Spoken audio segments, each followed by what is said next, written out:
নজর রাখবো পরবর্তী সংবাদে। বাংলাদেশের সাম্প্রতিক অশান্তি এবং সেই অশান্তির আঁচ এবার একটু একটু করে পড়ছে ভারতেও। তবে এবার বাংলাদেশের ছাত্র জনতার লং মার্চ, কিন্তু কি নিয়ে এই লং মার্চ জানবো বিস্তারিত। তবে এখনো পর্যন্ত যে খবর, ঢাকা থেকে ত্রিপুরার ডম্বুর বাঁধের অভিমুখে লং মার্চ, ইতিমধ্যে ইনকলাব মঞ্চের লং মার্চকে ঘিরে রীতিমতো বিভ্রান্তি ছড়িয়েছে।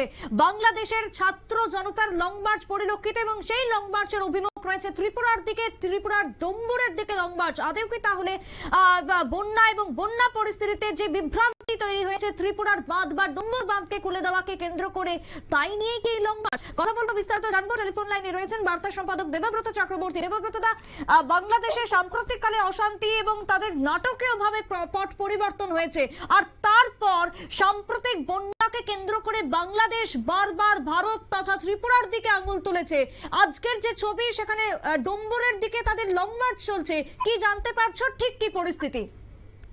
দেখো, এটা একদম শুরু থেকেই একটা বিভ্রান্তিকর খবর, এবং শুরুটা যেভাবে তারা করেছিলেন, যেভাবে তাদের যে শিরোনাম, তারা যে ব্যানার পোস্টার লাগিয়ে শুরুটা করেছিলেন, তাতে মনে হয়েছিল যে ত্রিপুরার সীমান্ত তথা ভারত সীমান্ত ডিঙিয়ে তারা একদম ডুম্বুর চলে আসবে, প্রয়োজনে ভেঙে দেবে, বিনষ্ট করে দিবে, এই ধরনের।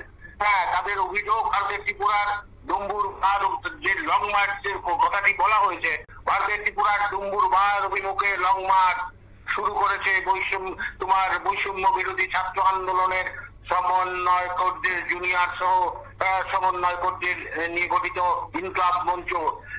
সেই অনুসারে শুক্রবার বিপুল পরিমাণ ছাত্র জনতা নিয়ে রাজধানী ঢাকার শাহবাগ থেকে 10টি ট্রাক যোগে শুরু হয় এই লং মার্চ।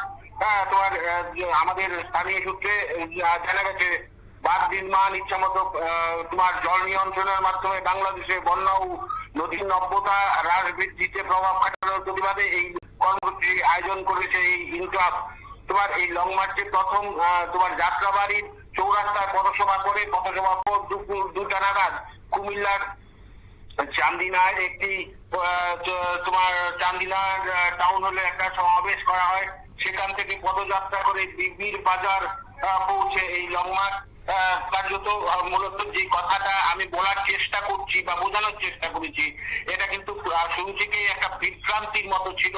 মানুষ কিন্তু বাংলাদেশের এক সুবুদ্ধি সম্পন্ন যারা ছিলেন, তারা কিন্তু রীতিমতো ভয় পেয়েছিলেন যে হয়তো এই ছাত্র জনতা এবার তারা বাংলাদেশে যে কাণ্ড ঘটিয়েছে এই কয়েকদিন, এরপর হয়তো তারা এবার ভারতে প্রবেশ করতে চলেছে এই ত্রিপুরার ডুম্বুর অভিমুখে, ডুম্বুর বাঁধ অভিমুখে। এই যে অবস্থা, তাতে কিন্তু বিভিন্ন সাংবাদিক মাধ্যমে যারা শুভবুদ্ধি সম্পন্ন, তারা কিন্তু কেউ এর বিরোধিতা করেছেন, কেউ যুদ্ধের আশঙ্কা করেছেন। এর পরবর্তীতে যা গেল সব ওই তাদের এই কুমিল্লা টাউন হলে বিষয় একটা সমাবেশ করে, সেখান থেকে পদযাত্রা নিয়ে বিবির বাজার পৌঁছে এই লং মার্চ। এই পর্যন্তই ছিল আজকের এই লং মার্চ। এদিন সকাল থেকেই লং মার্চ দিতে শাহবাগে জড়ো হন শিক্ষার্থী ছাড়াও বিভিন্ন শ্রেণীর মানুষ। পরে সংশ্লিষ্ট অনুষ্ঠান ট্রাক যোগে লং মার্চে শুরু করে ইনকলাব মঞ্চ সংগঠনের মুখপাত্র শরীফ উসমান হাদির বলেন, দেশ আজ গণতন্ত্র উত্থানের মধ্য দিয়ে নতুন এক দিগন্তে উপনীত হয়েছে।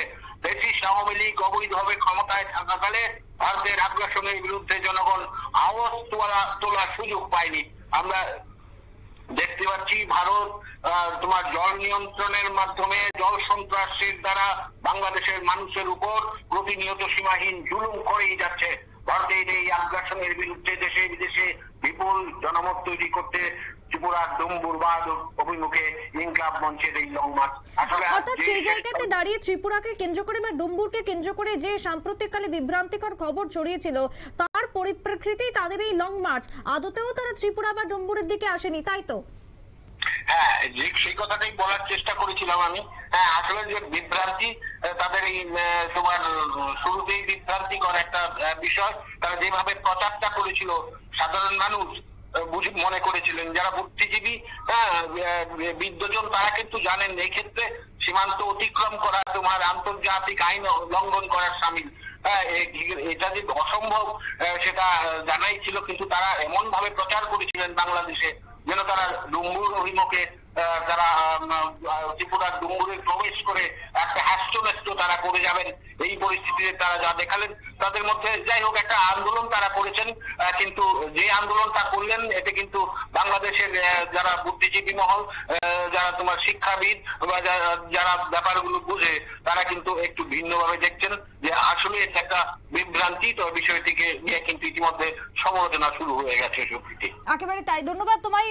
অর্থাৎ কথা বলছিলাম আমরা এই মুহূর্তে দেবব্রত চক্রবর্তী ছিলেন টেলিফোন লাইনে, কিন্তু অন্যদিকে দাঁড়িয়ে এই যে আজকের বিভ্রান্তিকর যে যাত্রা, সেখানে বাংলাদেশেই ছিল তাদের এই যাত্রা, কিন্তু তারপরও ত্রিপুরা বা ডুম্বুরের দিকে তারা আসতে চলেছেন বা আসছেন এমন একটা বিভ্রান্তিকর খবর ছড়িয়ে দেওয়া হয়। ডুম্বুর বাঁধের অভিমুখে তারা আসছেন এমনটাই খবর ছড়ানোর পর এই বিভ্রান্ত যেন আরো বাড়তে থাকে। তবে বারবার যে কথা বলেছেন, বারবার বিশেষজ্ঞরা যেটা দাবি করেছেন যে ত্রিপুরার এবং বাংলাদেশের মধ্যে যে দূরত্ব ডুম্বুরের সাথে তা 120 কিলোমিটার, এবং সেখান থেকে ডুম্বুরের জল কোনোভাবেই বাংলাদেশে গিয়ে পৌঁছাতে পারে না, এবং যেটা সম্পূর্ণভাবে বিভ্রান্তিকর একটি খবর ছড়িয়ে যায়, যাকে কেন্দ্র করে এখনো পর্যন্ত উত্তাল রয়েছে বাংলাদেশের আভ্যন্তরীণ পরিবেশ। তবে আজকের যে যাত্রা ছিল, আজকের তাদের যে লং মার্চ ছিল, সেটা বাংলাদেশের অভ্যন্তরে সীমাবদ্ধ ছিল বলে খবর উঠে আসছে বাংলাদেশ থেকে। ছোট্ট বিরতির পর ফিরে আসবো, সঙ্গে থাকুন।